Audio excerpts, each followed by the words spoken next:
Thanks for choosing this free Anfield Index podcast. If you'd prefer to listen to this or any of our other shows without adverts, then now's the time to check out Anfield Index Pro.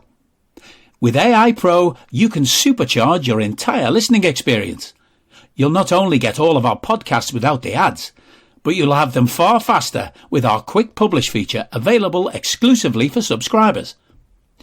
AEye Pro also puts you in the heart of our sound studio, with an option to listen to many of our shows live and interact with the podcasters in real time as the shows are recording. Upgrading couldn't be easier. AEye Pro is available on all popular podcast platforms, and we have our own apps for Apple and Android. Just head on over to AnfieldIndexPro.com and get started today. Hello and welcome to AEye Scouted on Anfield Index Pro. I'm Dave Hendrick, joined as always by Mr. Karl Matchett. How are you, sir? Middling at best. How are you? I would be better if my club weren't sitting on their hands while other clubs make themselves better. That's basically where I find myself. Yes, that seems reasonable. I mean, I've just been watching Arsenal fans decide that their sporting director needs to be sacked for signing somebody. So one can only imagine the delights that we could be in for in a parallel universe, but not today.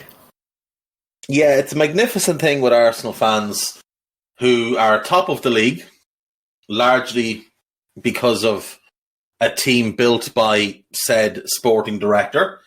But they have signed Jorginho from Chelsea in a deal that they got done very, very quickly. And Arsenal fans are having temper tantrums because it's not Moises Caicedo, despite the fact that there was never really a chance of them signing Moises Caicedo because Brighton just rejected their bids without consideration. There were no discussions, no negotiations. There was an offer made, an offer rejected, another offer rejected. And that was it. That's as far as that went. What Fabrication Romano led them to believe was something wildly different to the reality of the situation. You've got Jorginho. You've also signed Leandro Trossard, who's a good player. And you've signed Paul Kiwor, who's a decent young centre-back. All in all, you've addressed all three areas of the field. I understand that you thought you were getting Mudryk. You didn't get Mudryk. I understand that you hoped you would get Caicedo. You didn't get Caicedo. But you did get three players in. Now, I still think the Jorginho one's an odd one, but he at least is a body in midfield, which might become prevalent if a certain midfielder disappears for a little while. Chelsea, meanwhile, continue to try and buy everybody. Manchester United are working on bringing in Marcel Sabitzer. Manchester City are sending out on loan João Cancelo, and we are doing absolutely fuck all. Nat Phillips will not be leaving the club, Karl, because Ibu Konate is injured and now out for about 2 weeks. So that was the news, isn't it? Yeah, that was the news that we got today. You want to talk about wanting to sack people? There are people at Liverpool who should be sacked because they're just clearly not good at their jobs.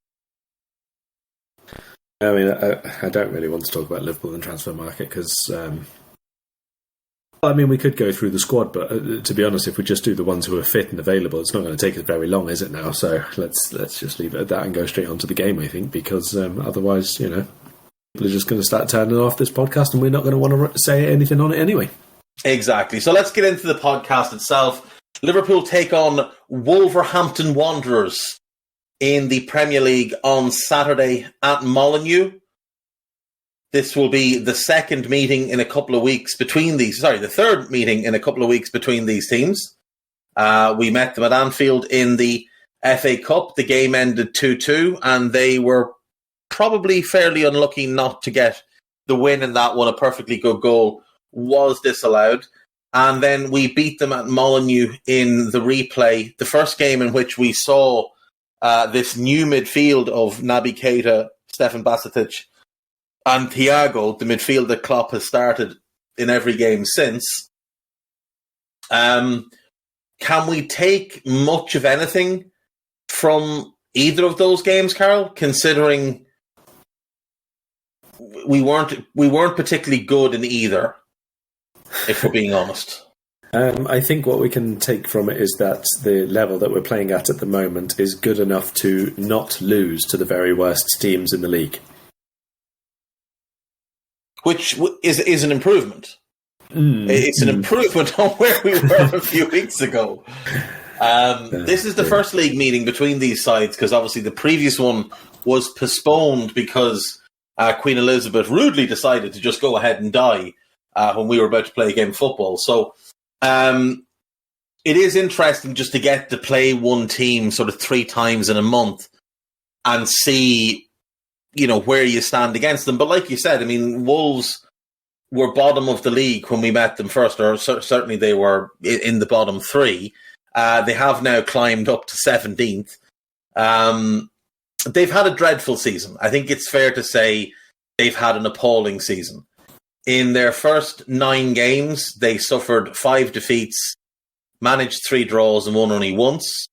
Then they beat Nottingham Forest. So they beat Southampton, they beat Nottingham Forest. Then they went 5 without a win, 4 defeats in there. But since Julian Lopetegui has taken over, they have 2 wins and a draw from their 5 Premier League appearances, which is a significantly better outcome than what they were experiencing before that.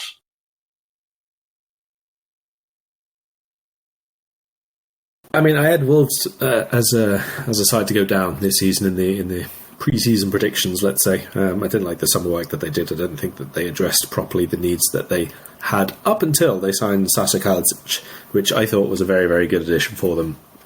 Because he's a good forward, but also because he would help them get the most out of what was a really good attacking midfield line, but who didn't really necessarily have maybe final third sticky qualities, let's say, in terms of build-up play. Losing him so quickly as they did was huge. Have to acknowledge that. That was a really difficult thing for them to overcome because of the timing of it, because of the expense of that deal. And I don't really think that they've ever managed to find an alternative way of doing things, basically. Lopetegui sort of looked like he had them a little bit better set up initially. It hasn't really been the case since then. Liverpool beat them, yes, that's a positive that we'll take, and I think that's our only victory in the last 6. So again, looking forward to this weekend. That should be good. But that's only 1 win as well for them in the last 7, I think, across all competitions. So can't really say that the new manager bounce is having any kind of prolonged effect for them. It's still very tight at the bottom there, so it doesn't matter too much at the moment. And 1 win takes you from the relegation zone to like 14th at the moment. So it's not the biggest of deals because everybody else is very, very busy being very, very bad down there at the moment. I think Wolves will still be okay, actually. And I think that I probably have seen enough from Lopetegui in terms of the defensive organisation to feel that they can still get enough points. I mean, I'd say that they've not really won many games or points recently, but they have had a very difficult fixture list as well. That run started against Man United. They played Villa, obviously, who have a new manager themselves, played Liverpool twice, played Man City. So it's not been a very, very easy run, let's say. Probably West Ham was the only must-win game in there, and they did. So I do still think that they are marginally on the right track. It's a very, very slow improvement for them. Yeah, I mean, they're quite fortunate in that there are a lot of bad teams in the Premier League this season. And like you said, you win a couple of games, you can really climb that table. There are 3 points separating Southampton in 20th, Leicester in 14th, only 6 points between Southampton and 13th place Nottingham Forest, who looked dead and buried about 3 months ago. Obviously, World Cup break takes out 6 weeks of that, but so 6 weeks of playing time, Forest have gone from looking like they were definitely going down to all of a sudden they look like they might end up comfortable enough in mid-table rather. So you mentioned Wolves' summer business. They brought in Nathan Collins, who I think has been really good for them this season. They've been a little bit shaky at the back, but I think a lot of that is down to Jose Sa kind of regressing to the goalkeeper we thought he was, rather than the keeper he showed himself last season. They made Hwang Hee-chan's deal a permanent deal. He's been hit and miss. Goncalo Guedes, he was mostly miss and has since been loaned out to Benfica. Matthias Nunes, who started well, got injured, and then some absolute clown of a caretaker manager who I think used to be a snooker player decided he was a number 10 and wasted him as a number 10 for weeks and weeks and weeks. They bought Sasa Kalajic, who got injured on his debut. Then they brought in Diego Costa as a free agent, and I mean, he's done absolutely nothing for them. But they have been very active in this window, Karl. They brought in Mario Lemina from Nice for just under 10 million. Now, he was at Southampton and obviously it didn't go well, but he did have a really good loan with Fulham, where I thought he played particularly well. They brought in Pablo Sarabia. That was a very cheap deal. They brought in Craig Dawson. Again, another cheap deal. Gives them a bit of depth at centre-back. Daniel Bentley arrived to give them another option in goal. And now João Gomes, the young Brazilian midfielder, arriving for a fee in the region of £17 million.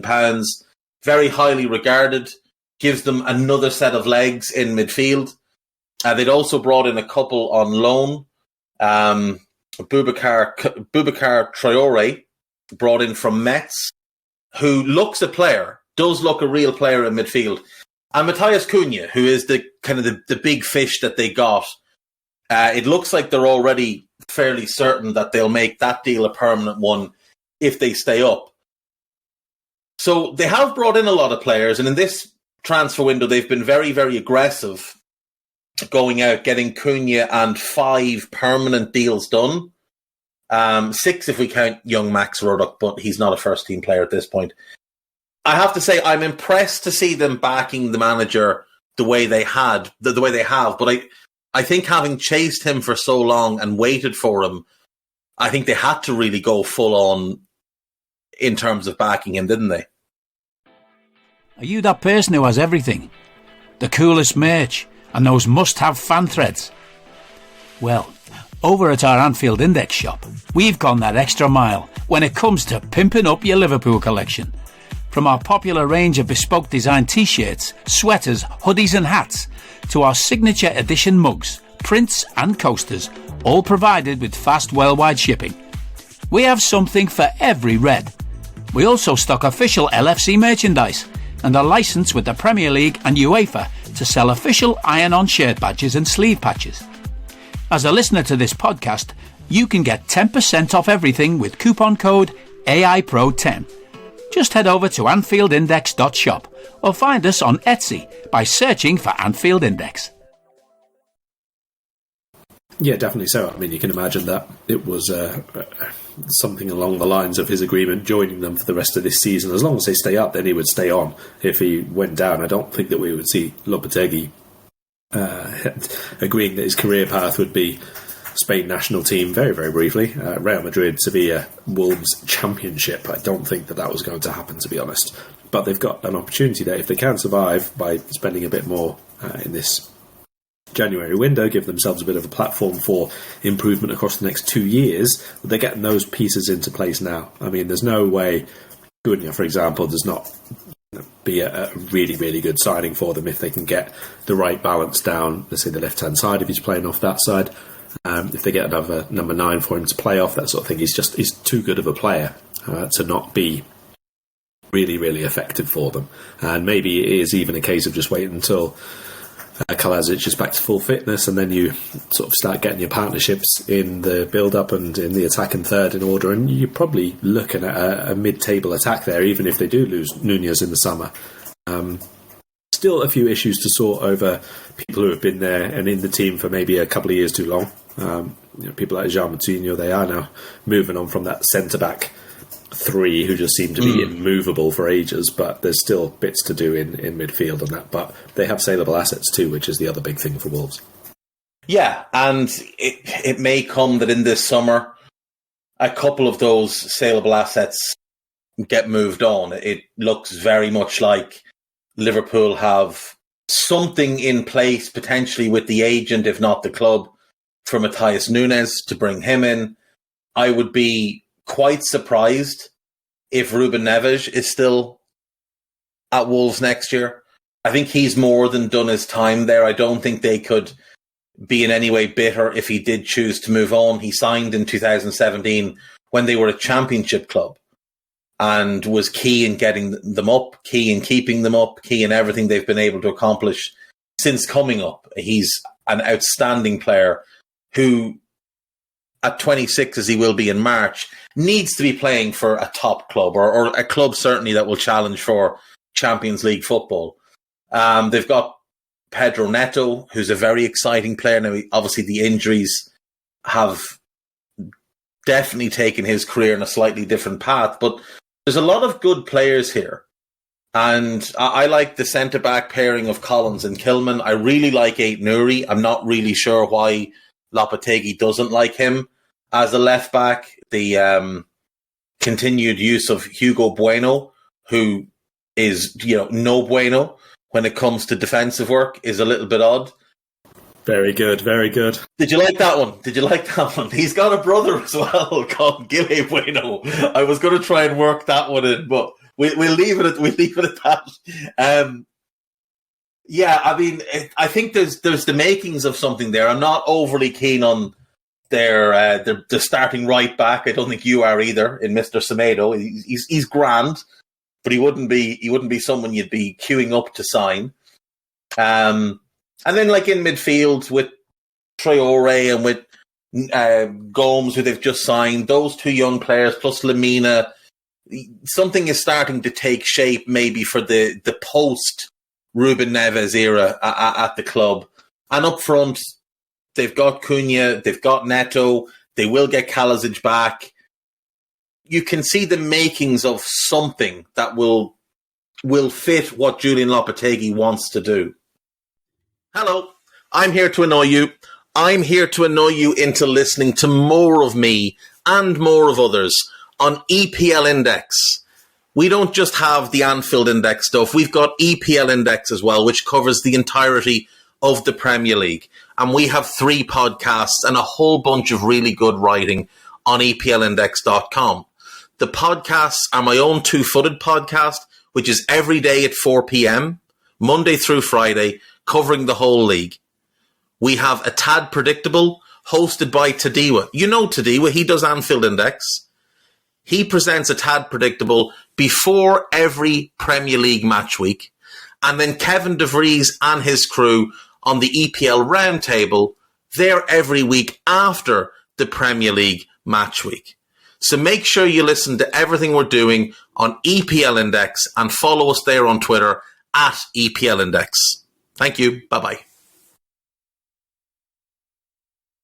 It's definitely a start. It's obvious, obviously, that staying up is priority number one here. Like these building blocks are being put into place for a top flight team, not for someone who can potentially bounce back into from the Championship at the first time of asking if they need to. This is quite a lot of work going into this to be contingent on survival this season by any means, really.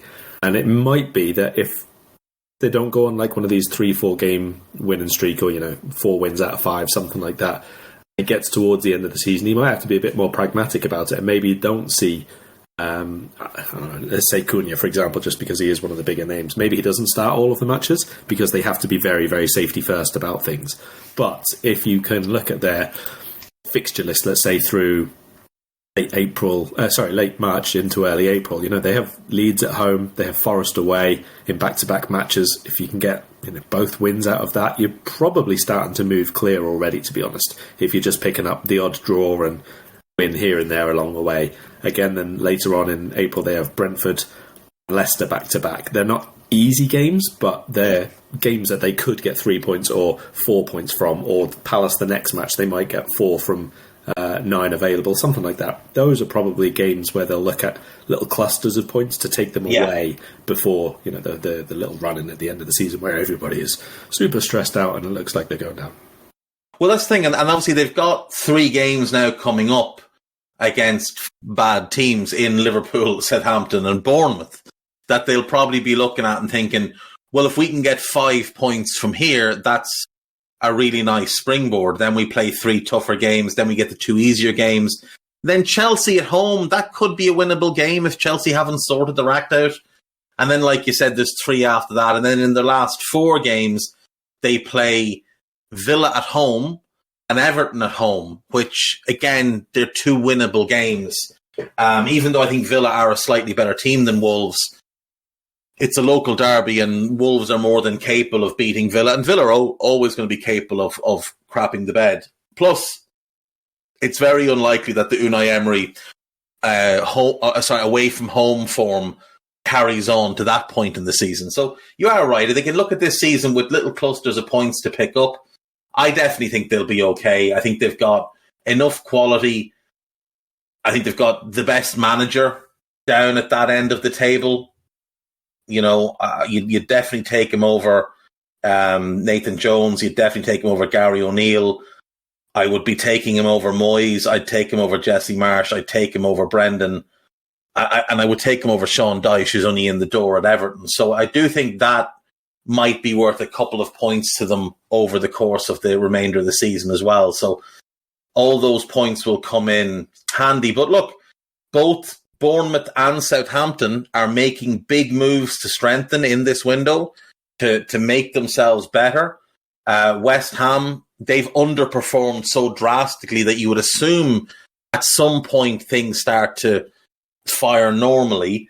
Leeds have been active in this window. Leicester are trying to get a few deals done. So it is becoming very, very tough down there. Like there's nobody who as yet has been cut away, and there's nobody who as yet looks like a real lost cause. Bournemouth were looking like a lost cause, but I like what they've done in this January.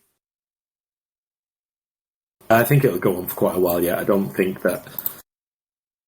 I mean, unless Southampton really don't get things together with Nathan Jones, and again, I'm still not really willing to say what's going to happen there just because I'm not familiar enough with his work and how he does his team building and that. It's been very, very difficult so far, but they've had a couple of wins in there along the way, like against Everton and in the Cup, obviously, where you think, well, maybe that's like a turning point for the squad. So I think it'll be very, very close down there. Maybe two of the...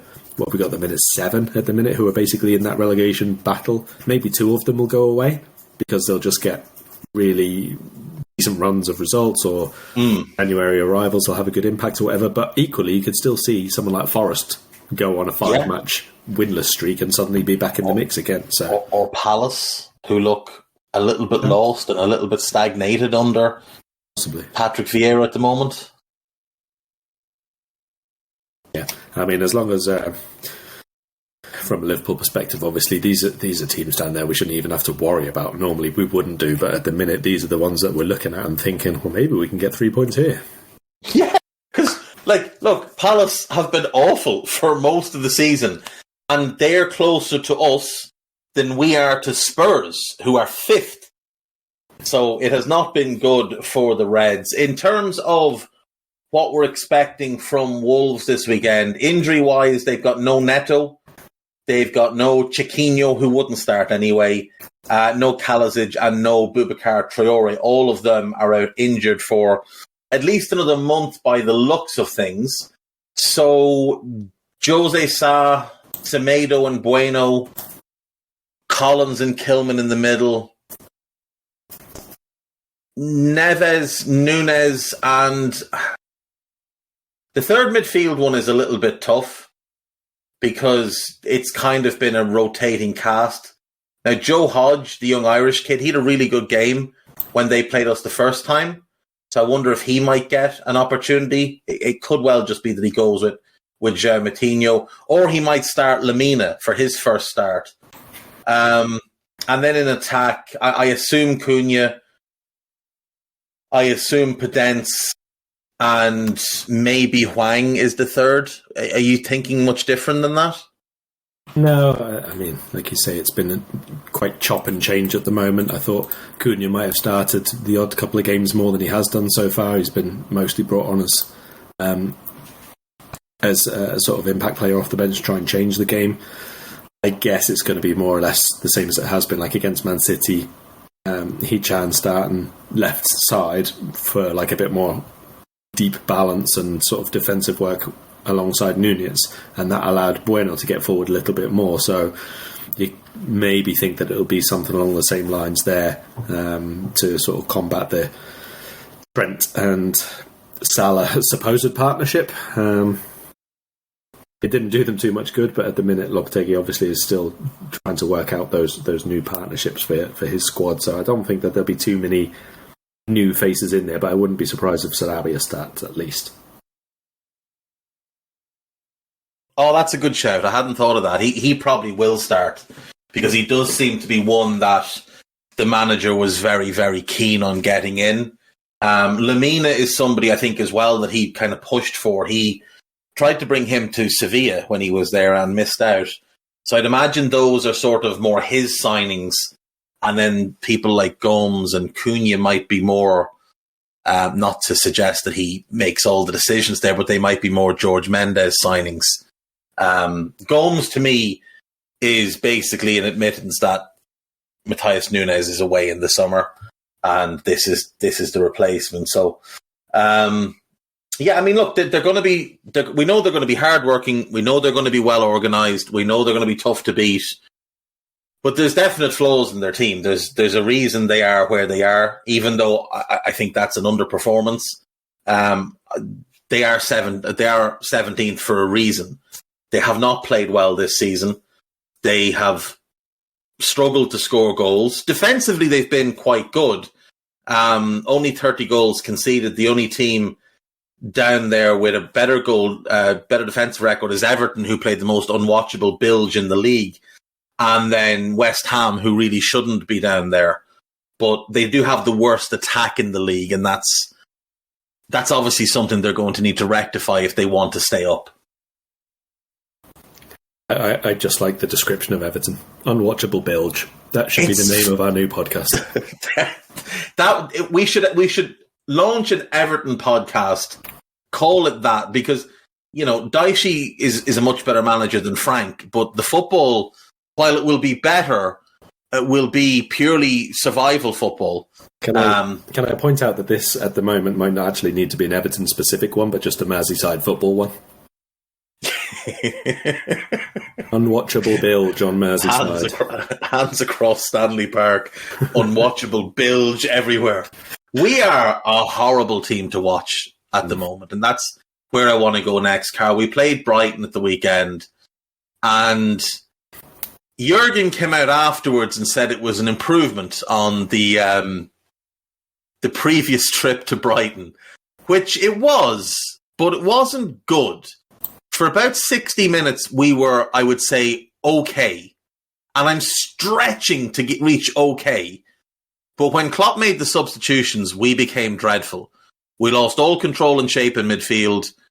We lost all purpose going forward. And they went from not really threatening us too much to all of a sudden looking like they were the team that was going to win the game. And it got worse then with each passing substitution, but it started with those 3 on 60.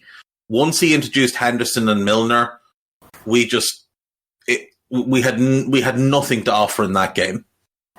It was quite laughable, to be honest. I mean, let's not even pretend that anybody other than Fabinho put in the worst performance of the day, because that 5 minutes plus injury time was something special. I mean, it was Henderson recent performance level off the bench, but not in a Henderson way. It was Fabinho's very own special tribute act, and goodness me, he probably shouldn't be available for the next 3 games, let's be perfectly honest, but he is, so he can be one of our players on the bench this week, because that midfield you mentioned and referenced that first came together against Wolves, how we've ended up with this 3 being the 3, I've no idea.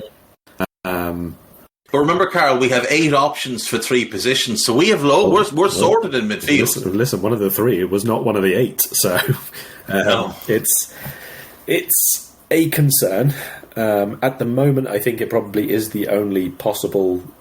I'm not going to say solution, because I don't think it's been a solution yet. But I think that this is the only possible route to trying to find a solution. I don't see that any of the other options at the moment, perhaps bar Curtis Jones, have a shout at being involved, because they've been that bad. They've been so poor so consistently. And I think Curtis Jones has been okay, actually, when he's come off the bench and had a bit of time to get involved in play, but that also could be because he's coming on in short bursts, and some of the time, obviously, he's been sort of left side of attack, and it's very easy to look a little bit more lively and involved when you're compared to the midfield performances that we have had over the last few months.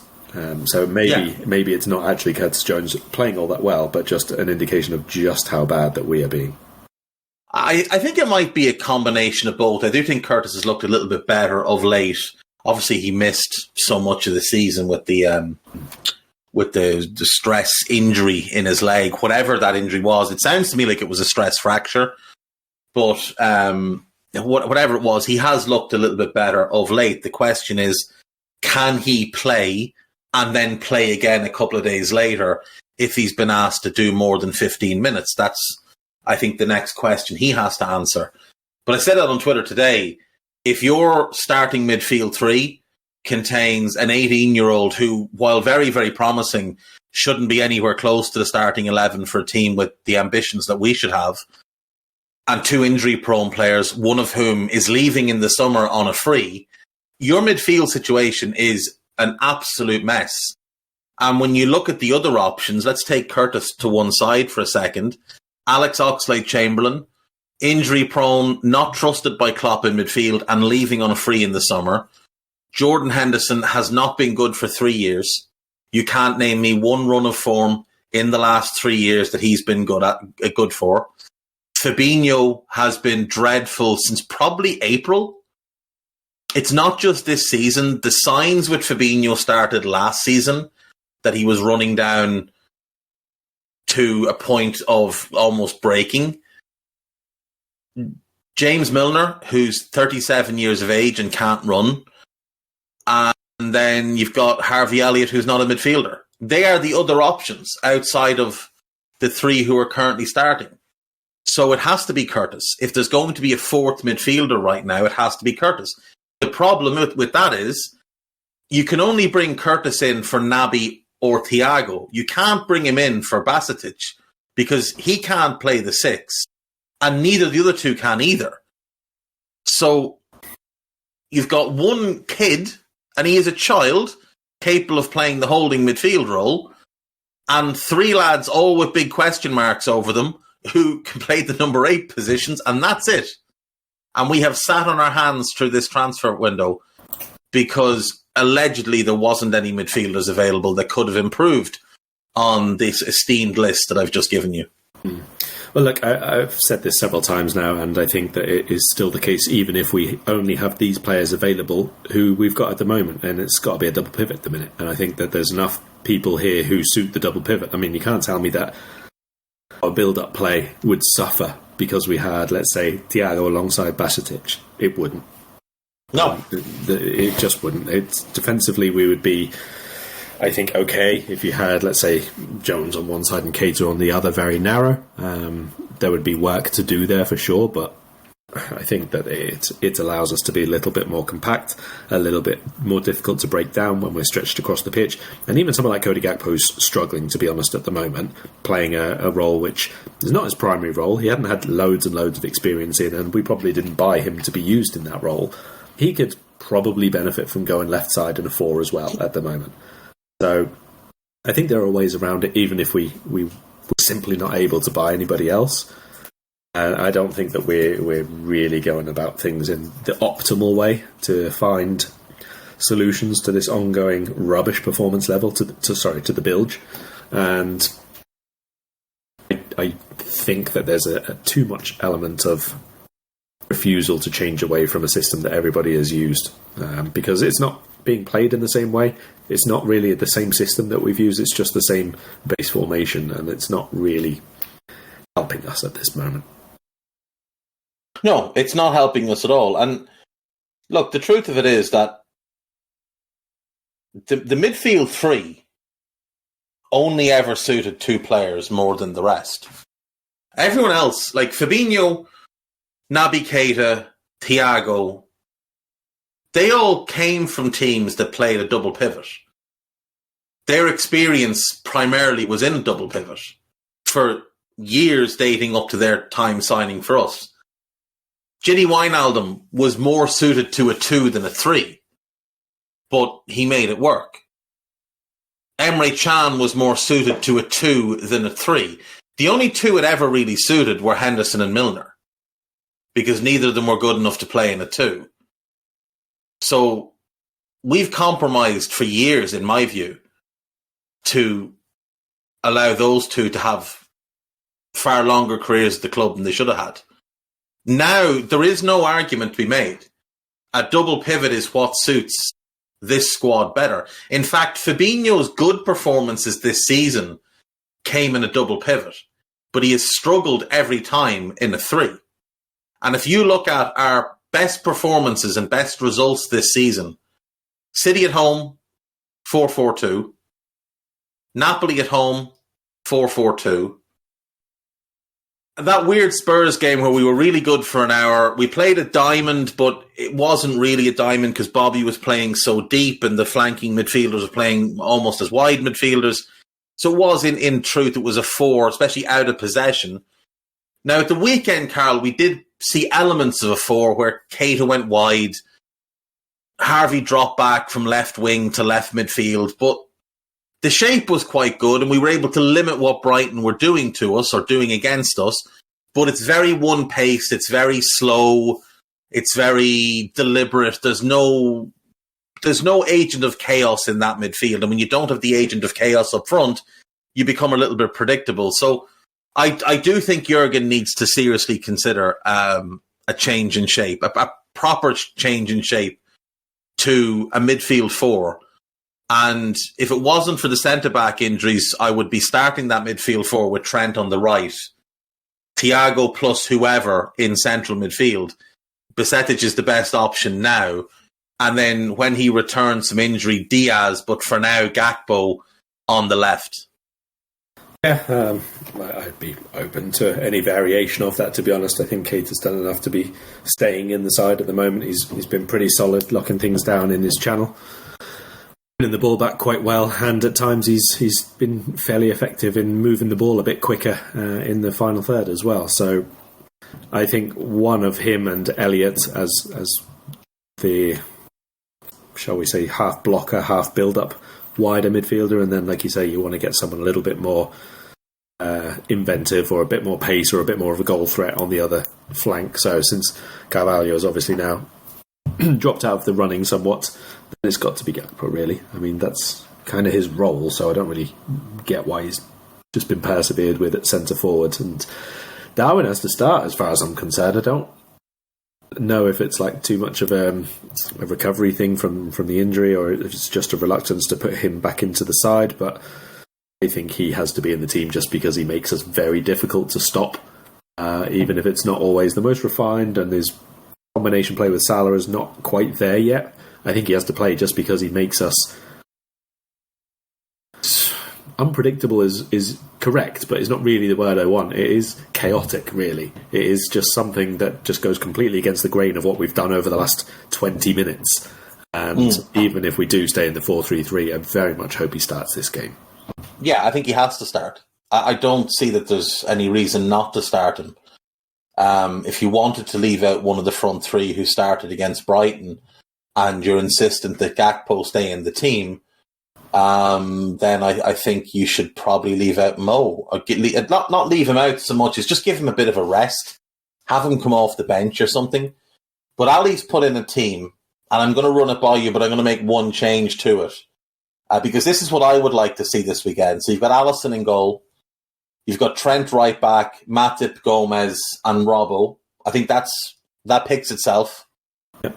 Now, he's gone Harvey right side of midfield. I would play Naby right side of midfield because I want more defensive work in front of Trent. Bajcetic and Thiago as a double pivot, Gakpo on the left, and then Salah and Darwin as a 2. Because, again, we need to get Salah more involved in more central areas because we've seen how devastating he's been in those areas this season. When he's been doing the linesman impression, he's been a non-factor in games. So I'd like to see that as a 4-4-2. Yeah, I'd be open to that. And also, if you're putting Keita in there for Elliott, that quartet, but in the diamond with Gakpo as the 10, I think would also work quite well in terms of build-up play and having a little bit more variation in where the ball goes. It allows Darwin and Salah to go in their respective channels, but still be central enough as well. I think that's not a huge difference from obviously the role that the setup that we've had previously, but it would allow for a bit more aggression. It allows Gakpo to be a little bit deeper as well, where I think he might benefit. Most of where Gakpo's done well, I think, is in coming deep linking play on the turn, linking play, dropping it off to the midfielders and that sort of thing. So I think it's probably the better way to go if we insist on having a 1-2 midfield. But I would, like I say, prefer to go to a double pivot at this point. Yeah, because, I mean, with that 11, Naby, Besetic, Thiago, Gakpo, as I say, a midfield 4, it can be a flat 4. It can be a skewed 4 where Naby tucks in on the right, Gakpo goes wide on the left.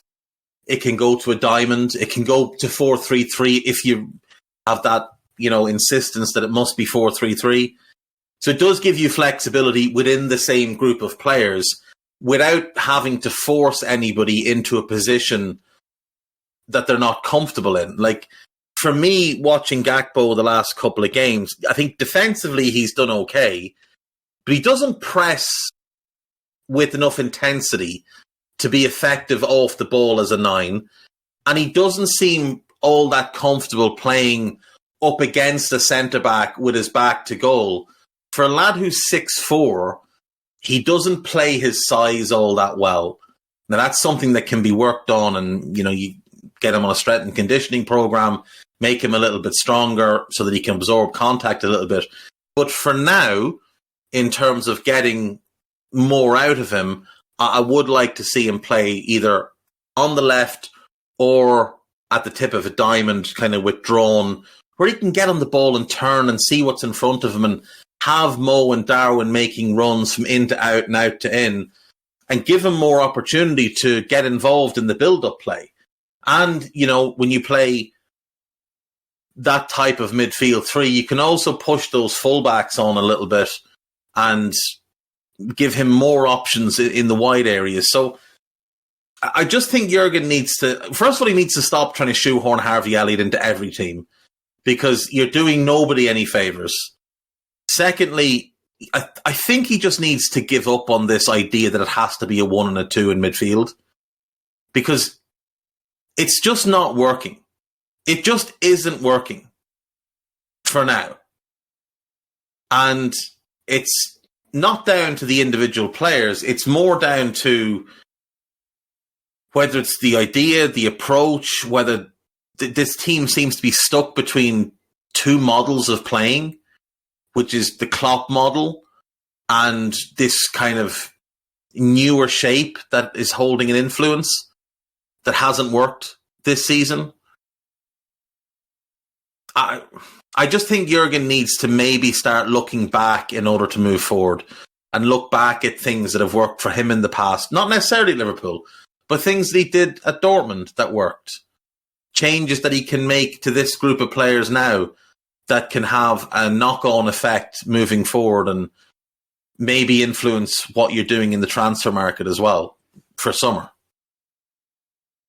Yeah, I mean, look, if Liverpool are making no moves today on deadline day, then summer has got to be one of considerable turnover, I think. So if they have ideas in mind, great. And if he's got a very fixed direction where he wants it to go, then cool. But, we're going to He's got a very fixed erection for Jude Bellingham. And if we don't get top 4, I don't care if Jude Bellingham has given his word. There is zero chance that FSG will fund £120 million for anybody without Champions League football. No chance at all. I mean, my concern here is greater than Jude Bellingham, to be perfectly honest. If you miss out on Champions League football this year, Arsenal, Tottenham, Man United, a few teams have shown it's very, very difficult to just bounce back in to the top 4 next season. Premier League doesn't stand still, and everybody has their own ways of improving, and there is no such thing as linear improvement in football, in team building, in terms of transfers and everything else. It took us how many times going backwards and forwards before we actually got to the top? And it's so difficult to stay there. You have no guarantee, even if we don't get Jude Bellingham but spend Jude Bellingham money on 3-4 different players in the summer, there's no guarantee for Liverpool that they all work, that they all fit into the team and improve us in the way that we want to. There has to be changes made now to make this season better. Otherwise, it is a big risk that we struggle, let's say, at least to get back into the top 4, I suppose, is the minimum, but really we're looking higher than that. Well, if we're being honest, Arsenal have taken a major jump this season, and are showing real ambition and will spend again in the summer. City seem to be setting themselves up for a mega summer where a number of players might leave for big money and a lot of players might arrive for big money. If Newcastle were to get Champions League this year, I think their spending would quicken. United seem to be sorting themselves out. They're obviously for sale as well. We'll see if anything comes of that. Who knows what happens with Tottenham? But Chelsea, I mean, if they get Enzo Fernandez across the line, you're looking at near enough £700 million spent, including the Nkunku money and the Malo Gusto money. You're looking at near enough 700 million spent since Bowley took over. Now, spending money is no guarantee of success, but that's a lot of good players they've brought in, and Graham Potter is a good manager. So I would, and the thing is, they won't hesitate to get rid of him and bring somebody else in who will make it work. So I would be very cautious of them for next season. So all of a sudden it becomes much harder to say, oh yeah, but if we get Jude and Nunez and one more, then we're good, because we're not good. Because we've still got an issue in defence where Virgil is now starting to pick up injuries, which never happened before. Konate, we know, had injury problems before we got him. He picks up injuries. We've got no real cover for Trent. I think Andy Robertson is starting to decline. We know Costas isn't good enough to replace him. We might be losing Kelleher. So you've got to protect Ali. Like, there's a lot more needs to go into this squad than just the midfield. And the midfield is an enormous issue. An enormous issue. I think we need 4 midfielders. And that's before we consider what do we do with Fabinho. Do we sell him? Do we keep him as a backup? Do we move him to centre-back? Maybe we sell Matip, move Fabinho back in as the 4th centre-back, move Gomez on and bring somebody else in as the 3rd centre-back who you could maybe tag as the long-term Virgil replacement. But there's so much that needs to happen with this squad because it's been allowed to decay. And you mentioned that the Premier League doesn't stand still. And unfortunately, Liverpool have stood still. And it begun the summer they won the European Cup. They stood still. The following season, they did what they should have done the previous summer. Thiago, Jota, Costas. There needed to be a centre-back that summer. It wasn't done. The next summer then, it was just Ibu when we needed a midfielder. And then this past summer, we basically just replaced players that left and didn't actually add. And again, ignored the midfield and have allowed the midfield, the centre-backs to get old, to get injury-prone. There's an awful lot needs doing. And because we've decided to sit this window out, having signed Gakpo, it kind of leaves us having to do 3 or 4 windows worth of work in one summer transfer window, or risk getting left behind. And if you miss on top 4, you're not buying from the very top pool of players. You're having to buy from the secondary pool. And that's worked for us in the past when we had Michael Edwards and Ian Graham and people like that making the decisions on recruitment. Now we've got Jurgen Klopp making the decisions on recruitment, and that doesn't sit well with me. We hope you enjoyed listening to this Anfield Index show. Please be sure to subscribe to our channel so future podcasts find their way to your device automatically. There's nothing quite like fan engagement, and we'd love to know what you think of anything discussed on this show. The best way to get in touch is over on our free Discord community, where both podcasters and listeners debate the hottest LFC topics 24/7. Sign up free now at AnfieldIndex.com/Discord. You won't regret it. You can also follow us on Twitter at Anfield Index and find us on Facebook by searching for Anfield Index. Oh, and before you go, we'd love it if you could leave us a 5-star review on your favourite podcast app. It only takes a couple of seconds, and it means the world to the people who create these free shows.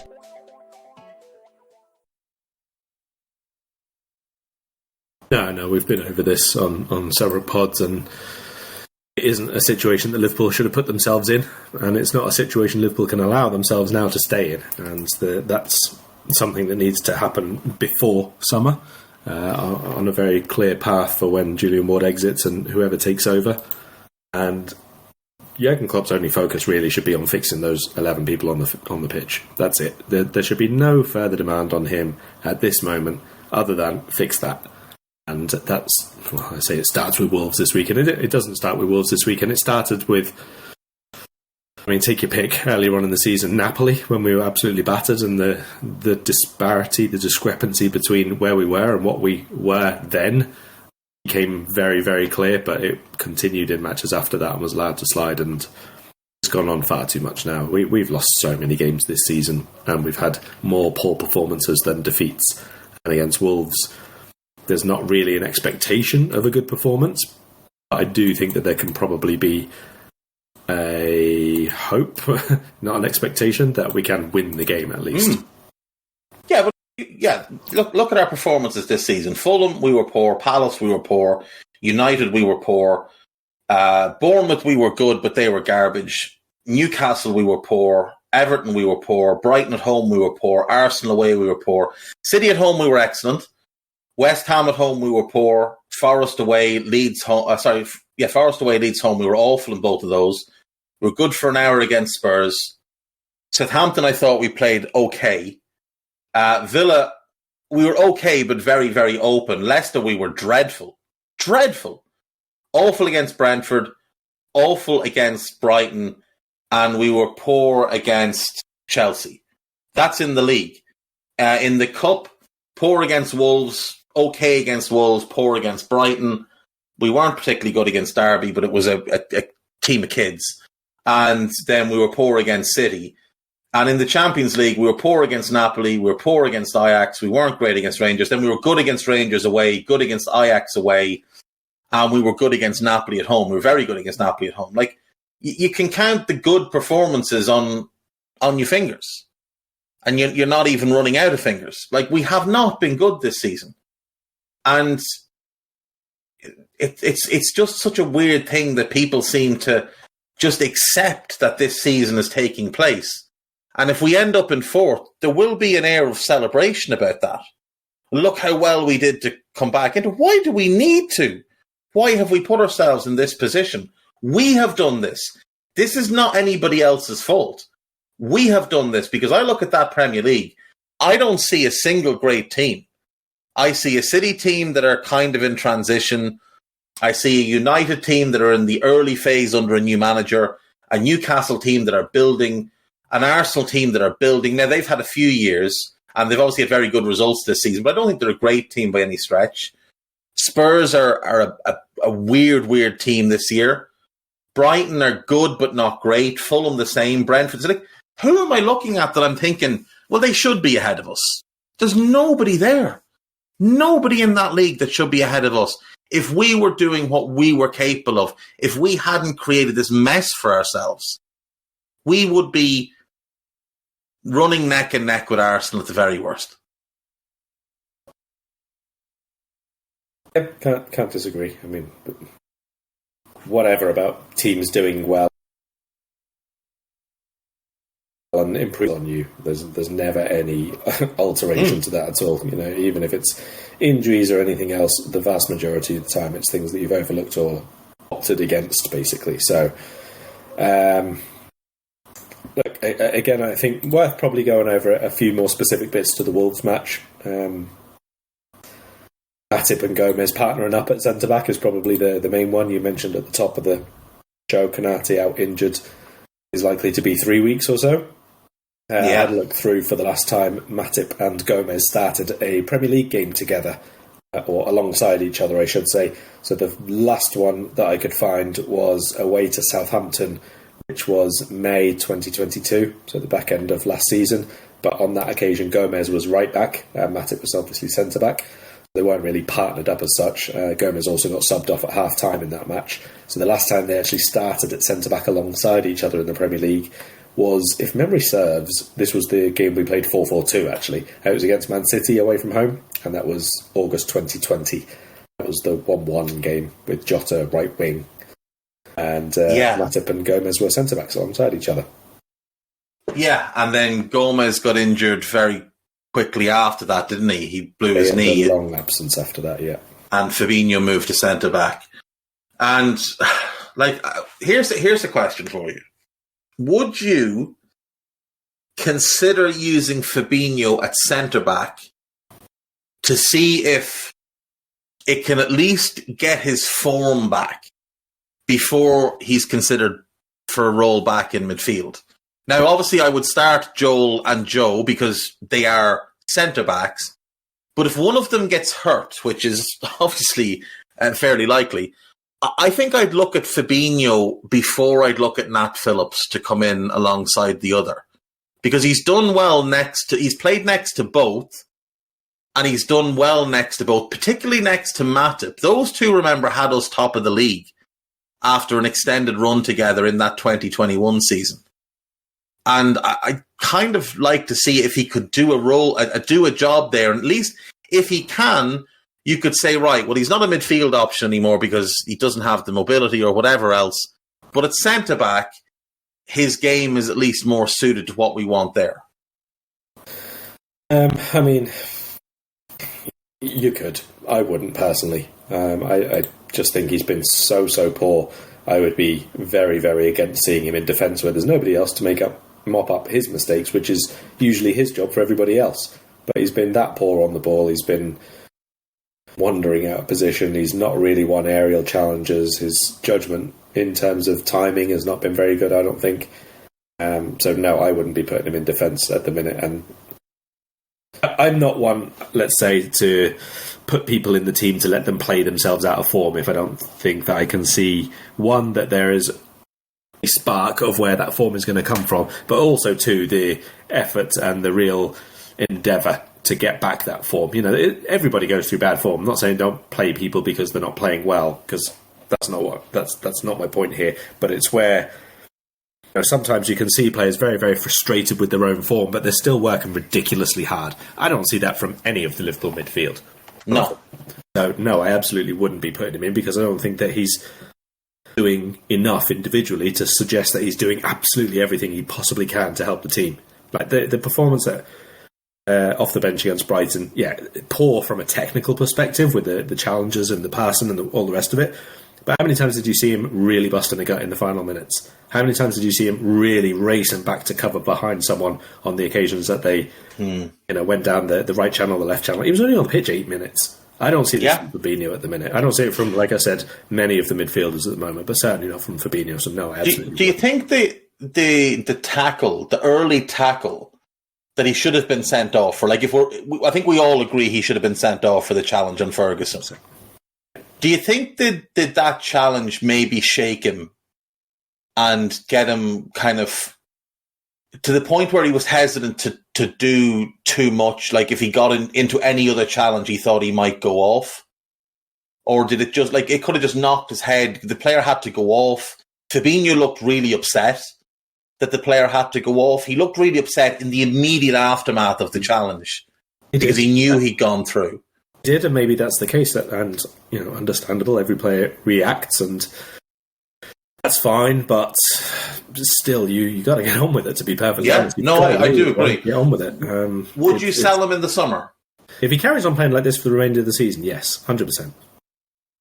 We had this discussion not too long ago. I think it was maybe in the World Cup break, and we were going over who we would and wouldn't get rid of. And I think, you know, my stance on Fabinho then was more or less, let's see how he gets on when he comes back. And his first few appearances after the World Cup were marginally more impressive, but they're not now. And whether that is a greater malaise seeping through to him from the team, or whether it is his own performance unable to lift the team, I can't tell you.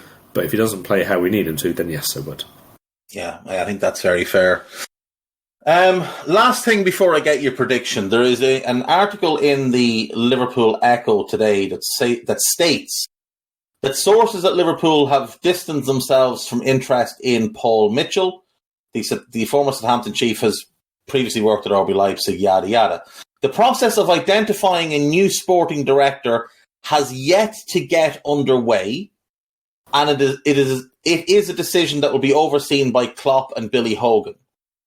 It is understood that Liverpool have no plans to recruit a replacement while Ward continues to operate in the job himself, and work will go on inside the recruitment department under his under his watch. Now, Karl, there's so many problems in those few sentences that I don't even know where to begin. So forgetting the Mitchell part, the process of identifying a new sporting director has yet to get underway.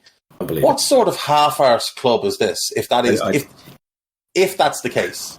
If that's the case, people who are in charge of jobs should not be in charge of jobs. I don't believe it in the slightest. No, neither do I. There's no major organisation who would learn that one of the top roles at the company is going to leave in, what was it 6-7 months at the time? Yeah. And they just go, yeah, okay, we'll worry about that in half a year. It just doesn't happen. Even if it is informal discussions first, even if it is mapping out a new hierarchy, even if it is mapping out potential candidates to speak to 3 months nearer the time, something like that, there's no way it hasn't started.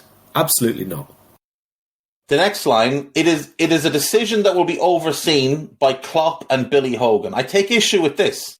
First of all, Billy Hogan doesn't know anything about football, hasn't worked on the football side of our club since taking over. He works on the business side. Mike Gordon has run the football side of our club since he arrived at Liverpool back in 2012 or 2011. So Billy Hogan being involved concerns me. Klopp being involved concerns me even more, because this should be the person who is Klopp's direct line manager. The sporting director should sit above the manager on the flowchart of the organisation. And yet if Klopp is the one making the decision, then how is that person ever going to have any sort of ability to argue with Klopp, to get Klopp back in line, to overrule Klopp on anything, if Klopp is the one basically going about and appointing this person? How does that work? Yeah, I don't think, again, this is just personal opinion, I don't think that that's remotely right. I wouldn't be surprised that Klopp is consulted in the matter. I wouldn't be surprised even if he is asked for his opinions on certain people, but not overseeing it. I think that that's phrased entirely wrong. You can't oversee someone who is being hired even alongside you in the club hierarchy. Let's say that part of Liverpool's decision is to flatten it somewhat, so it is a much more broad spectrum decision-making team, and the sport director is now going to sit alongside first team manager in the overall hierarchy of the club. You still don't appoint that person. You don't oversee the... No, just no. Like I've already said several times what I think Klopp's roles and duty should be at this point, and yes, he'll have input, and yes, there will be obviously part of the undertaken to find someone new has to be someone who is going to be compatible with working with Klopp, because we want him to stay and do good things as he has done already. And so you don't just bring in someone and force him to work with someone, but equally he doesn't have a majority say. He doesn't have an overarching first response to say this person is suitable, this person is suitable, this person is suitable. It's much more got to be about, this is the process, this is where you'll directly have your hopefully not confrontations, but communications with this person and how it will work, and this is the setup we'll have because these other people are leaving as well, and that sort of thing. It's not surely going to be an overseeing role. That again would be the wrong way for Liverpool to go as a organisation. And then it is understood that Liverpool have no plans to recruit a replacement while Ward continues to operate on the job itself, and work will go on inside the recruitment department under his watch. Liverpool's third sporting director, whoever that may be, will initially be working towards developing background work on targets for 12 months' time. Basically saying, Ward and Klopp will run the show for this January or this summer. That's what you... But that's like, Julian Ward shouldn't really have any input in what happens this summer because Julian Ward is leaving. And when Michael Edwards announced he was leaving a year in advance, he had very little input in the Darwin Núñez summer. So yes, because there was a direct successor there. Yeah, because there was a direct successor. But I think that would be much more normal. You would get the 7 or 8 months. You say it's more normal. Award. It is because... But is it normal in any other field? Because if you hand in your notice, if you tell your company 6 months in advance that you're leaving, you're generally cut out of the loop, and you kind of float through the last 6 months. You're not involved in decision making that's going to impact that company for the next 5 to 6 to 7 years. I would disagree to an extent. There's always a handover period. There's always, an element. It could be training someone on the job a little bit, or at least involving them in the company processes. There would always be still the experience that you have, which is leaned into. You might not have as much sway as you did, and that would, again, go exactly in line with what you've just said, in that it was much more Ward than Edwards in terms of Nunez and so on. But you would still be involved in that, and you would still have your... let's say your plans, which were already being made 9 months ago, would still be acted upon. I think that's absolutely right and absolutely normal, to be honest. We'll disagree. I don't think Julian Ward should have any say. I think Julian Ward should be getting replaced now. I think we should have been looking to appoint somebody now, not at the end of the season, now. Well, yes, and give that person 6 months. I think the whole club has been run really, really poorly at the moment, and I think Jurgen has far too much input and far too much sway. And I think if you read that Simon Hughes piece on the medical department, he has far too much input there as well, that he shouldn't really have any input in. But, that is how it is. Give me your prediction for Liverpool versus Wolverhampton Wanderers in Wolverhampton at Molineux Stadium on Saturday. I think it's going to be an absolute thriller, a Premier League classic. I think there are going to be 6 shots on target across the 90 minutes, and I think one of them's going to go in. You're not going to tell me which goal it's going in, though, are you? I'm going to say that Stefan Bajcetic is going to get it. No, I'm not going to tell you which goalkeeper it'll go past. Well, I think it's going to be a horrible game of football to watch. I think it's going to be unwatchable bilge. Yes, it is. It's going to be unwatchable bilge. It's going to be Everton times 2. But I think I don't see us winning a game at the moment in the league. We just don't look like a team that knows how to win a game. And Jurgen doesn't look like a manager that knows how to win a game. And I don't even trust him to stick with the same midfield. I wouldn't be surprised at all if Special Officer Hoofy starts in midfield and hoofs his way through 65 minutes before going off.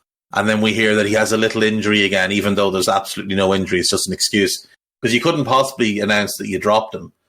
I'm going to say 1-0 to Wolves. I'm going to say that I think ours is going to be the worst fixture of the Premier League weekend by some distance. Let me just have a quick look at the fixtures. Chelsea Fulham will be decent. Arsenal will make Everton a decent game. Sean Dyche's first game against Arsenal. New manager bounce. That could be beautiful. Brighton Bournemouth will be a good game. United, it's us by a long, long margin. Because at least in other games, at least one of the teams wants to play good football. And, there's loads of disastrously poor defensive teams in this league. Like, Forest against Leeds. And there's no defending taking place there. Brighton, Bournemouth, no defending from Bournemouth. Southampton don't defend very well. Leicester can't defend at all. And then Tottenham City on Sunday, I think, could be an interesting one, especially if Arsenal get held to a draw or something by Big Dyche's Blue Army. So you're saying 1-0, but you won't say in which direction. And I'll just say I think it's going to be 1-0 to Wolves because I've lost all hope with this team right now. So have you got anything you'd like to plug before we go? Dare I say we'll do another podcast after the closing of the transfer window and try to make it a bit more upbeat because it won't involve Liverpool. Yeah, we'll try. We'll try and do something more exciting. Maybe Wednesday or Thursday. Thursday probably is better. Until then, thank you for listening, and we'll see you next time. Bye bye. We hope you enjoyed listening to this Anfield Index show. Please be sure to subscribe to our channel so future podcasts find their way to your device automatically. There's nothing quite like fan engagement, and we'd love to know what you think of anything discussed on this show. The best way to get in touch is over on our free Discord community, where both podcasters and listeners debate the hottest LFC topics 24/7. Sign up free now at AnfieldIndex.com/Discord. You won't regret it. You can also follow us on Twitter at Anfield Index and find us on Facebook by searching for Anfield Index. Oh, and before you go, we'd love it if you could leave us a 5-star review on your favourite podcast app. It only takes a couple of seconds, and it means the world to the people who create these free shows.